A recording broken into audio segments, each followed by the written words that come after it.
Shahristanskiyda juda ham zo'r novostroykamizda juda ham zo'r remontli kvartiramiz chiqdi. 3 xona 87 kvadrat 6-etajda joylashgan zakrytый dvor territoriyalarimiz.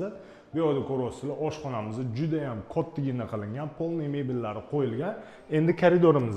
Oshxonadan koridorimizga chiqamiz. Bu yerda krurish qismimiz, yonida birinchi bo'lib hojatxona keladi, alohida esa hammomimiz joylashgan.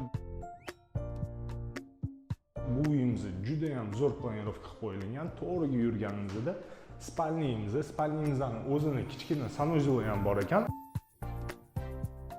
To'g'rida bo'lsa kattagina balkonchikka joylashgan. Bu родительский spalniyimiz edi.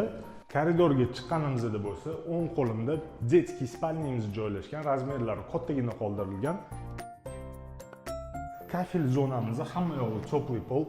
Remont juda ham качественный qilingan ekan. Bu xonamiz bo'lsa, zalimiz ko'ryapsizlarmi, kattaligini juda ham zo'r. Kvartiramizning narxi bo'lsa $120 ming deyishyapti. Orientir shunday Shahristanskiy 2 minut uzoqlikda joylashgan. Bemalol telefon qilsanglar bo'ladi.